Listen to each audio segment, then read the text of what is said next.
أعوذ بالله من الشيطان الرجيم بسم الله الرحمن الرحيم الحمد لله رب العالمين بارئ الخلائق أجمعين فاطر السماوات والأرضين والصلاة والسلام على أشرف الأنبياء والمرسلين المبعوث رحمة للعالمين شفيع المذنبين وحبيب قلوب الصادقين سيدنا ومولانا أبي القاسم محمد اللهم صل على محمد وعلى أهل بيته الأطيبين الأطهرين الهداة المهديين ولعنة الله على أعدائهم إلى قيام يوم الدين رب اشرح لي صدري ويسر لي أمري واحلل عقدة من لساني يفقه قولي أما بعد فقد قال الله عز وجل في القرآن المجيد بسم الله الرحمن الرحيم ألا إن أولياء الله لا خوف عليهم ولا هم يحزنون الذين آمنوا وكانوا يتقون صلوا على محمد وآل محمد اللهم صل على محمد وآل محمد. For the last several nights, we have been discussing the question of the solution for our spiritual crises, our spiritual suffering and needs as human beings, in light of the example set for us by the martyrs of Karbala and in light of the teachings and the values and the lived example of Ahlul Bayt in general. That has been the general theme that we have begun discussing. We mentioned that the first important hurdle for us to cross is to realize that we cannot fully trust our intellect and we cannot fully trust our emotion and we cannot fully trust our experience in our life until now to determine what counts as a crisis and what does not count as a crisis. What counts as a very important, sensitive issue and what does not. Now, in having said that, I don't mean to say that you should ignore your emotions or that you should ignore your intellect or that you should ignore your experience, because we as Muslims don't believe in coincidence. We don't believe that any of the circumstances of our life took place because God wasn't paying attention and the story of our life progressed and all of a sudden God came back from lunch and realized that, wait a minute, this was not supposed to happen. Where we were born, what family we were placed in, the circumstances of our life, everything that's not in my control, that is in somebody else's hands, that is under the direction and the care of Allah subhanahu wa ta'ala. So what I know and what I have learned is important because it's not just a coincidence. It was designed and placed there for me by Allah subhanahu wa ta'ala for some benefit that I'm going to get. Your emotions, which are the result of your personality, your upbringing, and your experiences. They also are something that is a given, a gift to you by Allah, and sometimes a test for you from Allah. So we're not saying that you are to ignore those circumstances, to deny them, to try to undo them. Those circumstances that were under my control and that maybe I did not control well, I may need to undo or I may need to fix. So some of the things that we think, it's because we entertain things in our mind that we should not have entertained. If I go and I start studying some kind of superficial science that brings confusion and no benefit to me, some superstition that does not have any religious basis, that does not have any rational basis, and all of a sudden I start seeing a ghost behind every shadow. I start feeling as if there are people who have done magic and are destroying my life, and we have these various kinds of misconceptions about what is going on around us. It might seem very real emotionally, and I might even have fooled myself into thinking that intellectually I have a justification for what I believe. If it was in my control and I put myself in a bad environment and I have the effect of that, then I might need to undo it. And even for those circumstances that are beyond my control, I might be morally responsible for what results. A very simple example is if I whisper to myself about somebody cynically, negatively. I tell myself bad things about somebody just because of the temptations and the ideas that come into my mind. And eventually, it's beyond my control that I might dislike that person that I have entertained those thoughts about. Now, that dislike, that aversion, that hatred is not directly in my control. But did I control whose gossip and backbiting I listened to? Did I control what thoughts I entertained? And didn't say, A'udhu billah minash shaitanir rajim, and I'm going to ignore those thoughts. Yes, I controlled that. So now all of those effects that are beyond my control, they are still my responsibility. Only those things that were under my control in some way do I have to be worried about whether they are a source of misguidance or temptation for me. But those things that come from beyond my control, I'm speaking of the circumstances of my birth. Those events that take place in my life that were not planned by me, were not controlled by me, but came about through circumstances and forces beyond my control. Those are not coincidences. Those are not mistakes. Those are deliberate decrees of Allah, placed there for a purpose. Now, when people hear that, they naturally say that everything is a sign. Everything is a sign of Allah. That doesn't mean it has the meaning that might come into your mind. So our response to those signs is to be humble and wonder what it is that Allah wants us to think about. Not to immediately say, this is a sign, it means this. Something bad happens to me, it's because I sinned. I am not qualified as a non-ma'soom to definitively say what any of those signs means with certainty. But if something bad happens to me, I should definitely look back at my recent actions and decisions and thoughts and say, was there something that was unworthy? And if there was, then I should do istighfar, I should repent. There might be a test. It might be something that is given to me by Allah in order to raise my faith, the level of my iman and my trust and reliance in Allah. And so I should think about how I can be more sincere, more devoted, more trusting in Allah subhanahu wa ta'ala. I can't definitively say it means this or it means that. This event is because of this action on my part. That is only something that the awliya of Allah, the ma'asumeen, are able to know definitively. And then those who are given direct and explicit instruction or guidance from the ma'asumeen, alayhimu salatu wassalam. I'm not qualified to do that. But everything is a sign of Allah. The result and the response of that sign is humility.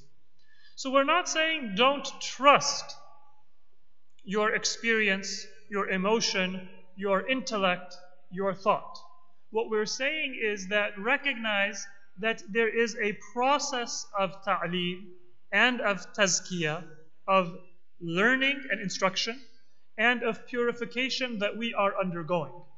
Some things we might not be sensitive to, we need to become sensitive to. And other things we might be very sensitive to, we need to become a little bit less concerned and sensitive about, in order for us to be able to properly benefit from the gift of Iman, to move closer to Allah subhanahu wa ta'ala.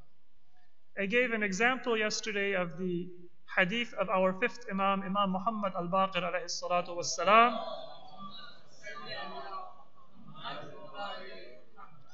And very briefly I will repeat what I mentioned yesterday, and then because we ran out of time, I will complete the message of that hadith. The Imam was asked, مَا بَالُ الْمُؤْمِنِ أَحَدُّ شَيْءٍ. What is it about a believer? That sometimes a believer is very harsh. And the Imam could have said that, well, a believer should not be harsh. The Prophet was not فَضٌّ غَلِيظُ الْقَلْبِ. He was not that harsh, hard-hearted person. But فَبِمَا رَحْمَةٍ مِّنَ اللَّهِ لِنْتَ لَهُ.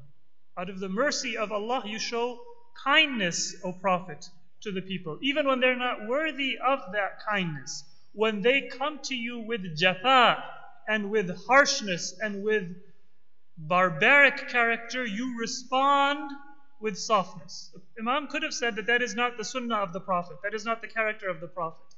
But the Imam wanted to make a deeper point, which is that when you start thinking about things more deeply, then there is an initial period where you feel lost. And sometimes your responses might not be ideal. All of a sudden, if I am confronted with something that I was completely unprepared for, then the first thoughts that come to my mind and the first words that might come to my mouth might not be the most intelligent or coherent thoughts. They might not be quotable and they might not be memorable. But that is because I am thinking about something that I was not worried about, I did not know about until now.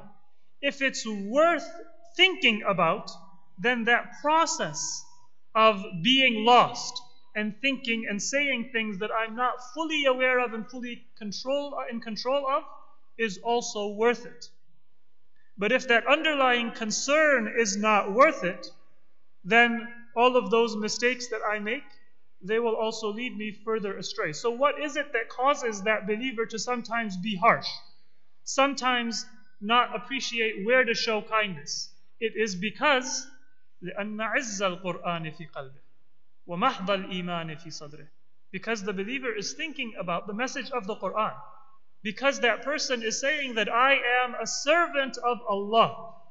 And when you have a servant who serves a Lord who has not just created but sustains and is present in every aspect of our existence, and to whom we owe every blessing and every bounty that we have, then it is natural that sometimes it will be difficult for us to appreciate how it is that we are to respond, how it is that we are to show gratitude, how it is that we are to honor Allah subhanahu wa ta'ala and at the same time fulfill all of our other responsibilities by showing kindness and concern for other people because Allah subhanahu wa ta'ala has commanded us to do so.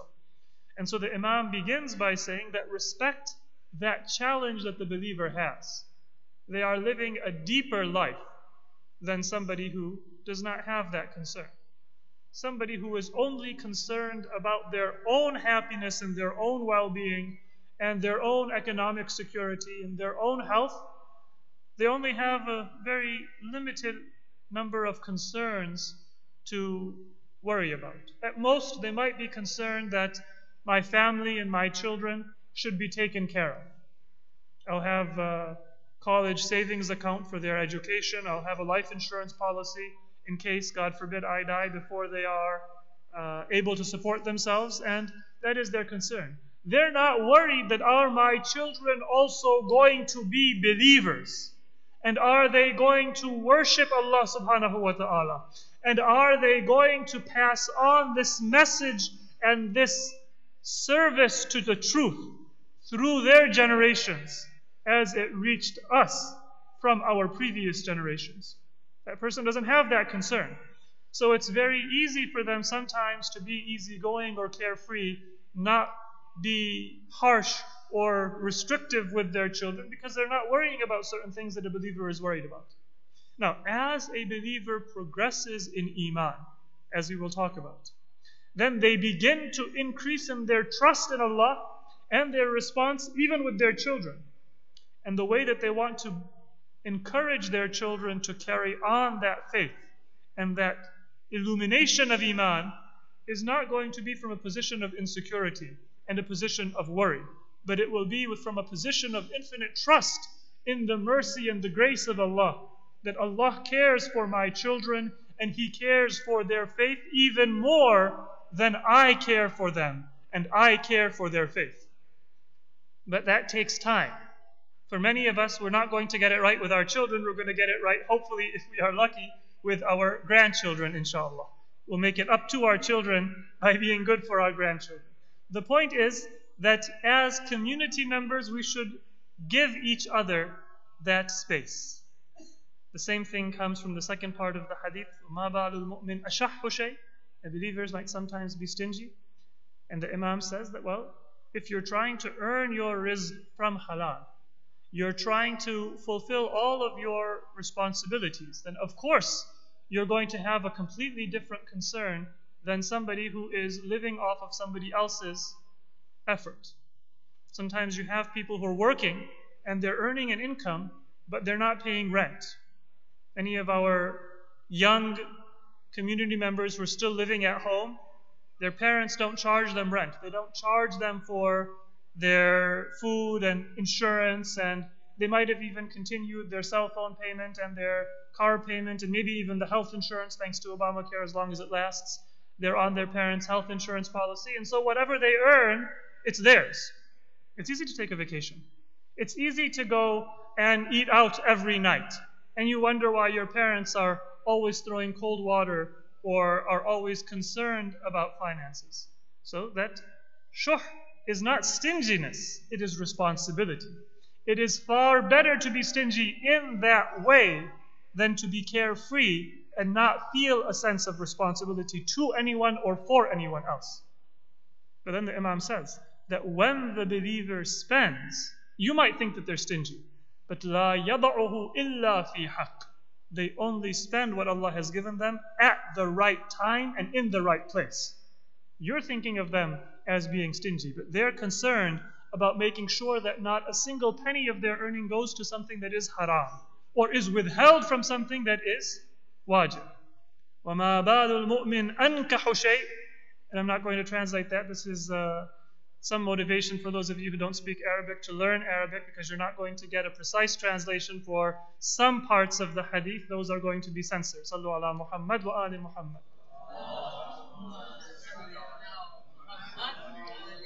وَمَا بَالُ الْمُؤْمِنْ أَنْكَحُ شَيْءٍ. What is it about a believer that they are among the most intimate and among the most passionate of people? And the Imam says, because they know that there are certain things that Allah has made halal and there are certain things that Allah has made haram. And so when they find what is halal, they take full advantage of it because they are just as careful to draw the line at anything that Allah has forbidden or frowned upon.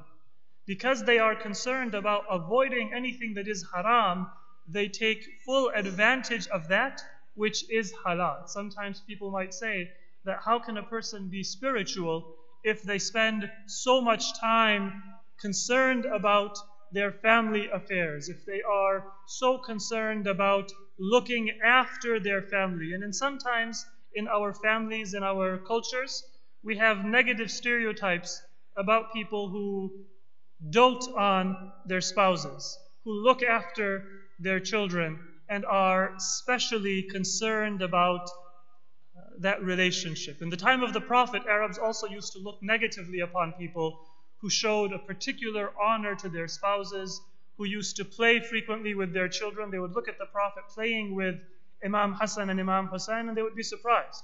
They reported that because it was out of the ordinary for a person to have that kind of a concern for all of the repercussions and relationships that come from nikah and from family life. But that was part of the pleasure of the Prophet. That was part of the sunnah of the Prophet and Ahlul Bayt. So here the Imam, he says that all of these are because a believer knows that Allah has put certain responsibilities on his or her shoulders. Due to that, they feel that responsibility and they're trying to work out how it is that they are to honor that. And it might be your community member, it might be a colleague, it might be a family member, it might be a parent who is trying to be very pious, and sometimes because they have not yet reached the destination but they are still on the journey, you see some harshness from them. And then you write out, well, those people who always go to the masjid and they pray every day in the masjid, when you ask them for a loan, they're not the first person to come and to give you that loan. They're not the first person to come and offer their assistance. Those people who don't do all of those ibadat are better than those who do them. Sometimes we have that quick judgment. Now, again, I want to repeat that as a believer, we should be the first to answer that call. This is not a way out for me to say that I can ignore those things because the Imam has already given me a prior justification. It's not a get out of jail card for me to use to shirk my responsibilities. But it is one reason why I should not judge people harshly, because just trying to live a pious life by itself is something that is worth honoring in other people and holding up as a role model and an example. And the Imam says that inna quwwata al-mu'min fi qalbih. The strength of a believer is in the heart. Why? Inna al-mu'mina aqwa min al-jibal ar-rasiyah. The believer is more firm than even the mountains that you see. You think that they would never have changed from century to century. Eon after eon they are there. Why? Because the Imam says, لِأَنَّ الْجِبَالَ يُنْحَتُ مِنْهَا. Mountains can be carved. And if you go to different ancient civilizations, you'll see that they have carved entire cities from mountains and within mountains. People mine mountains. And if you come after a few years, if there's valuable minerals within that mountain, then it might just take a short period of time and it will disappear. But a believer does not get changed. Those eternal values that come from our fitrah, from our creation, a believer does not change. Some of you may be old enough to remember when we had the previous president, President Obama, and he evolved on certain social issues. What is the definition of marriage? What is the proper family relationship? And there was that evolution. That, well, I'm not quite sure what I believe. I'm evolving. And a society that is not rooted in any firm principle will both evolve and then devolve. There will sometimes be positive progression, and in many cases there will be a devolution, a retrograde motion, a deterioration of values and principles. And this is actually more frequent than any kind of development. But both processes are there. There are certain things that a believer does not evolve or devolve, does not change, because they know who created them and what their purpose in life is. Physical tests, mocking, temptation, whatever it might be, that believer is not going to change in their most fundamental principles. If that has a value, then we will appreciate that struggle that every mu'min is undergoing. And we will be willing to forgive certain difficulties within their character or mistakes that they may make. Sallu ala Muhammad wa ali Muhammad.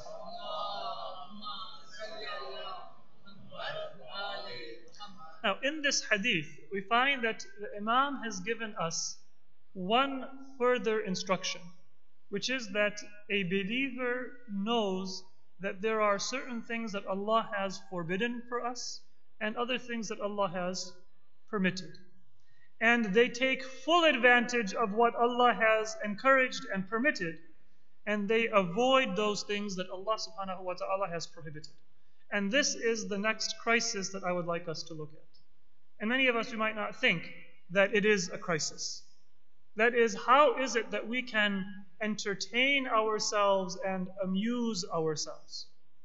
And for many people, it might seem like this would have been a crisis back in the past, before they had all of these sophisticated forms of virtual games and real games. Many of us are old enough to remember when children didn't get paint bottle parties for their birthday. They didn't have all of these fancy kind of occasions. When I was a kid, we did have birthday parties, but in our family, it was generally a matter that all of the brothers and sisters and cousins, whoever's born in May, it's all of your birthday, and we can get together and have a dinner, and we'll do hadith kisa, and then that'll be it. And if you get a gift, then it'll be a sweater, and it'll be a pair of socks. And so for many of us, that was how we had our entertainment. And now you have amusement parks for children, and even amusement parks for adults. You have various forms of entertainment that you can have outside of the home and inside of the home. That might not seem to be a crisis, but I want to illustrate the crisis in just two questions. Number one, how long are most people today, and even many of us, comfortable being just by ourselves, without any kind of distraction or any kind of stimulation from the outside? No smartphone, no internet, no distraction of any sort. Those of us who are old enough to remember a time before internet and before smartphones, or have read about times when people would be able to look at the night sky and paint beautiful pictures in the stars or in the clouds and have a very meaningful kind of relationship with nature and with creation, we can appreciate that even a shadow of that has not remained today. Even if we have fond memories of that, it's difficult for us to recreate it. If you look at many people who are not Muslims, they can't imagine going through a single workout or a single small commute from home to work without music. I've had people say that to me, that you don't listen to music? Well, how do you drive? Can't imagine a person driving without some music to take your mind off the boringness of that commute. There's podcasts, and some of us have an interest in that, but they grow old after a while as well. Imagine you don't have the music, and you don't have the podcast, and you don't have any distraction, just you and your thoughts. Or, this is maybe even more difficult, if we were to say just you and a copy of the Quran. There's a hadith of our fourth Imam, Imam Zainul Abidin alayhi salatu wassalam.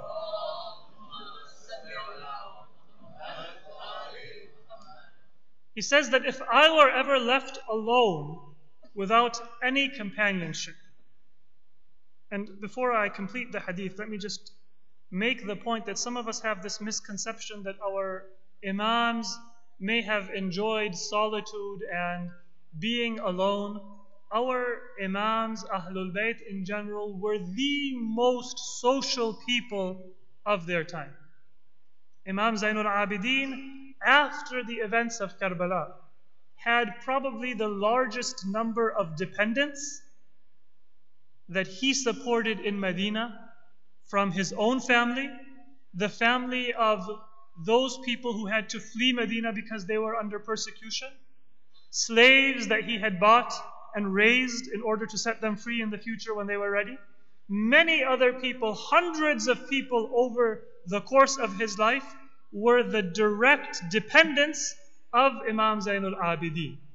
And he gave personal attention to each and every one of them. That was the practice of our Imams. So it's not that they were loners. They were introverts and they liked to be alone. But the Imam says that if I were ever alone, if I have the Quran with me, then I have all the company that I will ever need. Because I have Allah subhanahu wa ta'ala with me. When I speak to Allah, then I can speak to Him through dua. And when I want Allah to speak to me, then I can read the Quran and I can feel as if I am in His presence. And Allah is directly addressing me with the words of the Quran. So the Imam would not get bored. But if we don't have any of those distractions, then how many of us would be able to spend a day? Not an indefinite period of time. Most of us would have a very difficult time. We'll have to make up for it and binge watch all of those shows that we've missed because we missed one Sunday that we had to do some work for a family member or whatever other task it might be. And the second question is, how easy is it for us to find halal forms of entertainment outside of our own family? For many of us, the minute that we go outside and we look for places and avenues of halal entertainment, we find that they're very restricted and we feel boxed in. Now, I'm not going to give you a standard and say that, well, this type of music is halal and that type of music is haram. This is the maximum rating that you should allow yourself to watch. Anything above a PG rating is not appropriate for you to watch. Anything above a PG-13 rating is not appropriate for you to watch. Generally speaking, anything produced in the commercial entertainment industry is not healthy for us. Whether you decide to ignore it or whether you decide to watch it, that is a decision that every individual has to make. But what I will give you is 5 principles that will help us understand what types of entertainment to value, what types of principles to keep in mind as we look to keep ourselves entertained and amused. Now, how that is to function within our life, that's for each of us to decide individually. Even if certain types of music are halal, it is safe and appropriate for us to be careful and conscious of the fact that there are many other associations that come from various gatherings that might not directly be haram, but gradually desensitize us to things that are damaging for our soul or might even be haram. We should be careful. So what are the 5 things to think about? The first is that our greatest happiness and enjoyment should be when we obey Allah, and our greatest sadness should be when we disobey Allah. Imam Ali ibn Abi Talib alayhi salatu wasalam says that كُلَّ يَوْمٍ لَا تَعْصِ اللَّهَ فِيهِ فَهُوَ عِيد. Every day that you don't disobey Allah, that is a day of Eid. You don't have to wait till Eid al-Fitr or Eid al-Adha. If today you can say that I fulfilled all my obligations, I didn't commit any sin, I didn't do anything wrong, this is a day of Eid. Give yourself a reward on that day of Eid. Make your celebrations as a reward for not having committed a sin. Second point is that your happiness should be for the sake of and in accordance with the schedule and the calendar of Ahlul Bayt. There is a hadith of our 6th Imam, Imam Ja'far al-Sadiq alayhi salatu wassalam,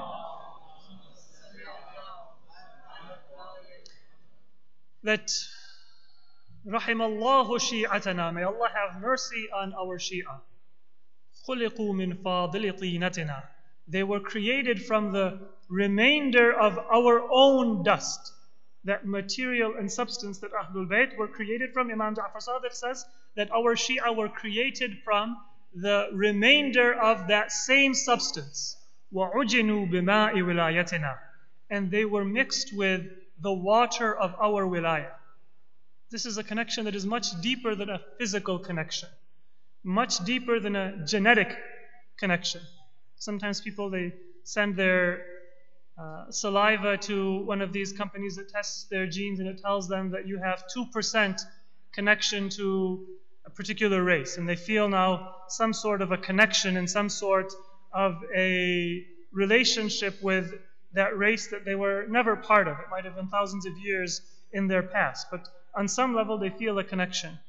Sometimes we have people who might be Sayyid, and that is a blessing of Allah to be related to the Prophet.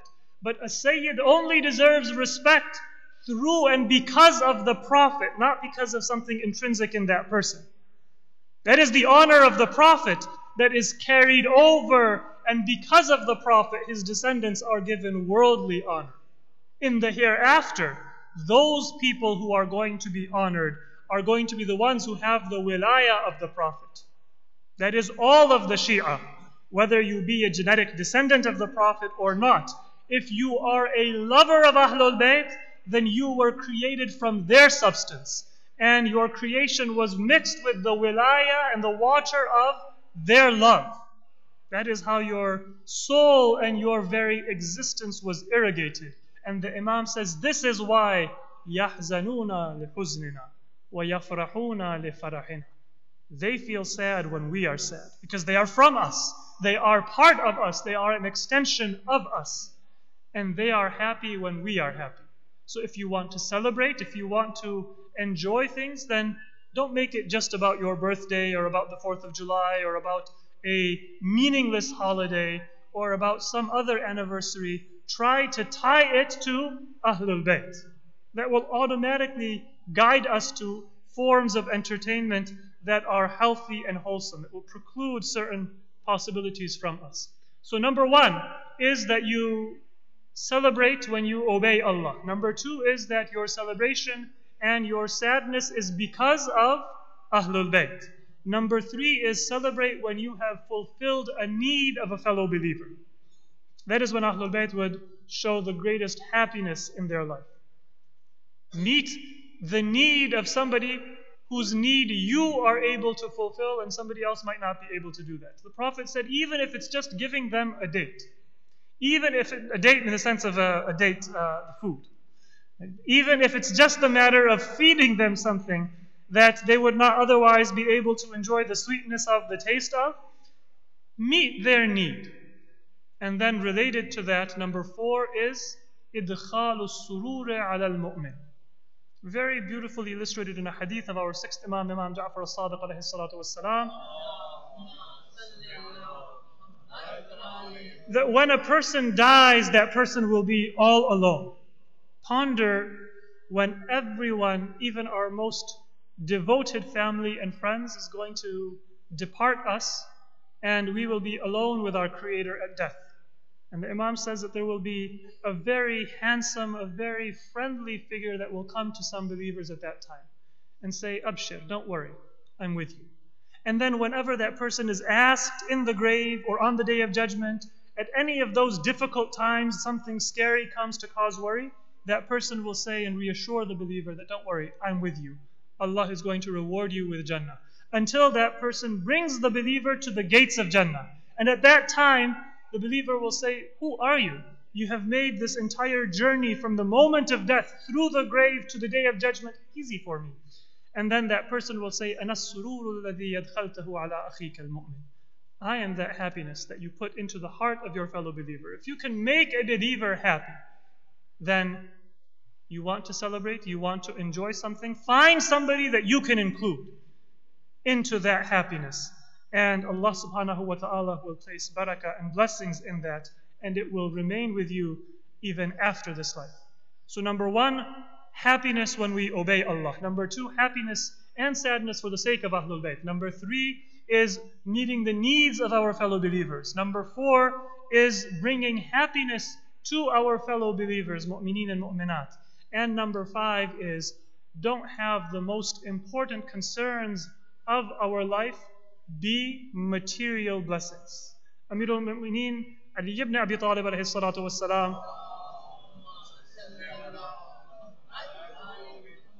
he says in a letter to Abdullah ibn Abbas, he was a governor, now a wealthy person, a member of the Quraysh aristocracy, a governor of Amir al-Mu'mineen. Sometimes when we have promotions and we become wealthy, we forget the past. We forget our days of need and poverty and worry. And we lose sight of those concerns that we might have even experienced or other people around us are experiencing. And then the Imam says that, oh Abdullah ibn Abbas, I have advice for you. Part of that advice is, because I'm out of time, I'll just give that one sentence that is related to the topic. He says that لا يكن أفضل ما نلت في دنياك بلوغ لذة أو شفاء غيظ. The greatest enjoyment that you get in life, don't let it be that you've attained a pleasure or that you have taken revenge on somebody who has wronged you. I'm going to show that person that they're not better than me. Then I have succeeded. I have arrived. That bulugh ladha or that shifa'u ghayb, that's not worthy of a believer. ولكن إطفاء باطل أو إحقاق حق أو إحياء حق. Bring alive a worthy sunnah, custom. Bring down an unworthy habit or practice. Have an adab that animates and motivates you above worldly pleasure. And then you will find that those worldly pleasures also are able to bring you some greater satisfaction than any superficial pleasure can. So these 5 things, they can be principles for us to help us discover what are meaningful and halal ways of entertainment. And if we keep those things in mind, then we will have a certain adab and a certain respect.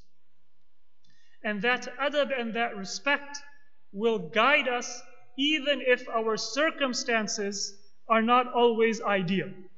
One thing that many people, they bring as an excuse for not always remaining sensitive to their faith is they say that, well, my professional environment, my work environment, my family, my society is not very pious. If I was born and raised in Qum or in Najaf or in Mashhad, then I would go for ziyarah every day. But my family, I'm in America. I'm in a different society. So I can't remain plugged in to those concerns. It's not possible for me. If you have that adab, then you will be able to remain aware of what is important regardless of your external circumstances, because your strength, لأن قوة المؤمن في قلبه. It doesn't come from the outside, it comes from the inside. And if you want to find perhaps the best example of that in Karbala, then you have the example of Hur ibn Yazid al-Riyahi, whose life we heard very eloquently before my own talk. Hur was somebody who was a general in the army, a commander in the army of Umar ibn Sa'd. All of the pleasures that are available to the officers of an imperial army were available to Hur. And Umar ibn Sa'd would send a message after another that I am adding other people to your command. That's a military promotion. You were a colonel until yesterday. Between the 1st of Muharram and the 10th of Muharram, on one side, the imperial Yazidi army was offering Hur. Imagine a promotion from a colonel to a brigadier, from a brigadier to a general, from a general to even perhaps a higher position. All of the pleasures, all of the comforts, all of the servants, all of the comfortable foods and luxurious clothing that would be available to a king would have been available to Hur. And we find that as his external environment is pulling him towards hell, Hur is becoming more and more uneasy until he wakes up on the day of Ashura and he calls his son. He says that, Ya bunayya, inna karamati dunya za'ila. Oh my son, you know that all of the honors of this world, they're going to come to an end anywhere. لعلنا نبلغ السعادة والشهادة عند ابن نبينا. Maybe it's possible for us still to be able to come and join the grandson of our prophet. Are you with me if I want to turn my back to all of these material blessings and go join the camp of Hussein ibn Ali? Perhaps Hur was afraid that his son would have been tempted by all of those pleasures that were available to the officers and to the servants of Yazid. But Hur's son was raised by a halal rizq. When he saw that his father wanted to go, he said, Father, I am with you. And Hur's slave also came. They galloped their horses towards Imam Hussein. But with whatever speed Hur may have began that journey, as he approached the camp of Imam Hussein, the drumbeat and the trumpets on the side of Umar ibn Sa'd became less and less audible to him. and the cries of Al-Atash, Al-Atash became more and more audible to his ears. He heard how the children were suffering.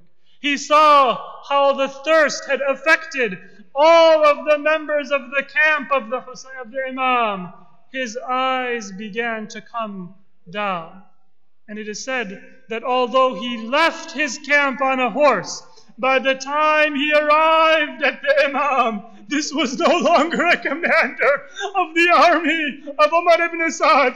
Now it was as if a slave had come to the presence of the Imam, having disembarked from his horse, with his hands bound before him, his eyes downcast. He comes to the presence of the Imam and he says, Ya ibn Rasulullah, Halli min tawbah. Does a sinner like me have any chance of being forgiven by Allah? Because I cannot undo the damage.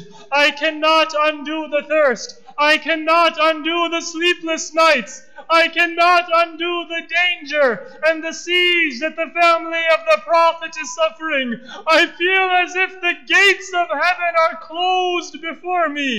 Is it possible for me to repent? And the Imam said, Ya Hur, irfa' ra'sak. O Hur, raise your head and let me look at you. I see a light coming from your face that very few people in history have ever had in their very existence. O Hur, Allah has forgiven you. His Prophet has forgiven you. You are my guest, and it is my regret that for the first time in my life, a guest has come to my presence, and I cannot welcome them with the generosity that is my habit and my custom. Hur said that, O my master, O my Imam, if you have accepted me, then there is one request that I have of you, and that is entirely in your hands. The Imam said, O Hur, ask, and you will be given. Hur said, just as I was the first to close your path and prevent you from going where you want to go, will you permit me to be the first to lay down my life and sacrifice myself for your sake? And now what could the Imam say? He said, O Hur, ask and you will be given. On the other hand, what host sends his guest to go and be martyred? But he saw that Hur would not be able to rest easy unless he had given that sacrifice. The Imam said, Hur, you had my blessings. Hur left. And then as he was going towards the battlefield, his eyes fell on Ali Akbar. And a thought came to his mind that my master Hussein is going to see his son sacrificed before his eyes. He came back to his own son. He said, Oh my son, I want to see you fight the enemy so I can experience the pain of lifting the body of my own son, and I can experience the sadness of an old father whose son is martyred before his eyes. The son of Hur was martyred. The slave of Hur was martyred. And then Hur went and did battle, and he too was martyred. When he fell as a martyr, he called out to the Imam and then he became unconscious for a few moments. The Imam rushed to his side, and then when Hur regained his consciousness, he saw that Imam Hussein had cradled him in his own lap and he was wiping the blood from his eyes. And he said to Hur that, Oh Hur, let me tell you that your mother chose a beautiful name for you. Anta hurrun fid dunya wal akhirah kama sammatka ummuk. You are free in this world and the hereafter as your mother named you. And Hur said at that time that, Oh my Imam, oh my master, I have martyred myself for your sake, and I am going to the hereafter, but I still feel that I will be embarrassed when I stand before the Prophet and I stand before your mother. What if she asks me, Oh, my son came to... What did you do to him? And some have said that at that time the Imam took out a handkerchief from his pocket, which was the handkerchief that his mother used when she would worship. and he tied that over the wounds of her. He said that, oh her, when you go before my mother, then you don't need to say a word. She will recognize the handkerchief that she used when she would worship Allah, and she will welcome you into paradise. Inna lillahi wa inna ilayhi raji'un. وسيعلم الذين ظلموا أي منقلب.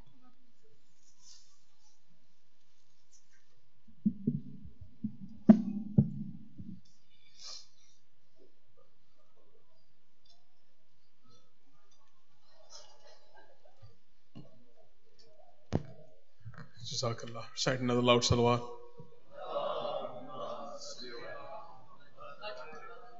So there's a quick announcement before everybody leaves. There are certain assigned disabled parking in the strip mall, and we've been told that some of the cars that are parked don't have the sticker or the ticket. So please make sure those spaces are assigned for people who are in need of those spaces. So please make sure you don't park, and also there's a chance you can get a ticket too. So please make sure to not park in disabled areas and leave it for the people who this is assigned for.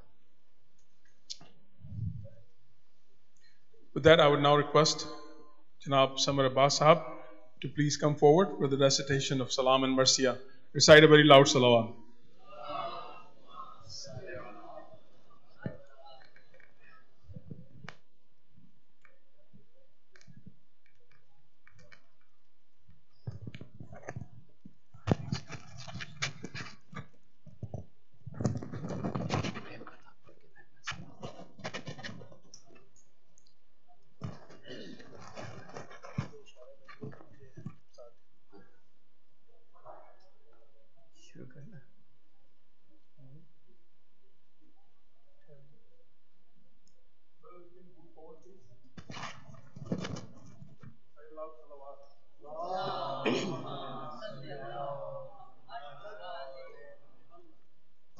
Bari digar salawat.